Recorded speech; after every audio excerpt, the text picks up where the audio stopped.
Magandang hapon sa lahat. Today is graduation day.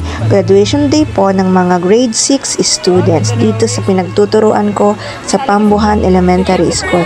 Dito nga pala sa barangay na ito nakatira sila Disgay dito sa Pambuhan. Kapag kasunduan nga po namin ng mga co-teachers ko na ang motif namin ay color green. Any green, basta touch of green.